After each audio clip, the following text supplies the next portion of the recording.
Gérard Lanvin, qui joue le rôle principal dans la comédie Bon Rétablissement, diffusée ce lundi soir sur France 3, a raconté en octobre dernier à Sud Radio que son fils Manu, très connu dans un domaine en particulier, a été snobé par un célèbre animateur.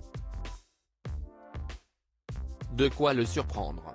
Bon Rétablissement, film diffusé ce lundi soir sur France 3, s'y est l'histoire de Pierre, qui se retrouve cloué au lit avec une jambe dans le plâtre, à la suite d'un accident.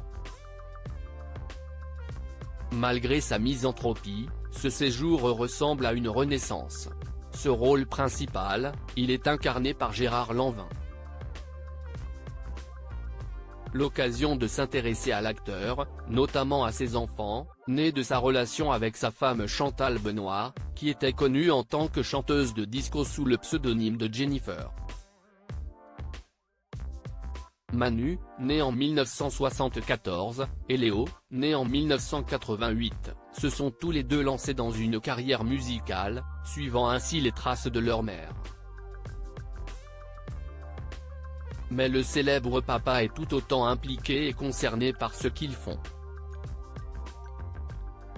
La preuve, il a travaillé avec son aîné sur l'album Ici-bas, durant le confinement de 2020. L'acteur l'a toujours trouvé brillant, et ne comprend pas d'ailleurs pourquoi Nagui ne l'a jamais invité dans Taratata. Manu s'y est quelqu'un de très connu dans le monde du blues et s'y est pour ça que je suis très étonné qu'une émission comme Taratata n'ait jamais. Mais pourquoi on n'a jamais demandé à mon fils de venir chanter dans une émission aussi importante au niveau de sa diffusion ?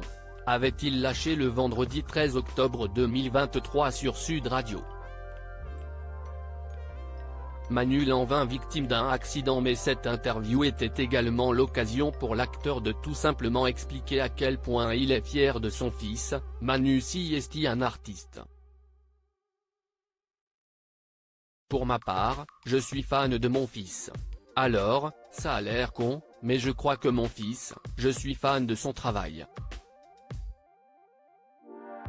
Gérard Lanvin est son premier soutien. Dès qu'il le peut, il se rend à ses concerts.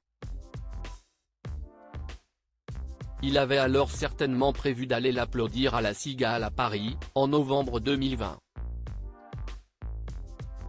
Un show qui, rappelons-le, avait été annulé à la suite d'un accident de l'artiste.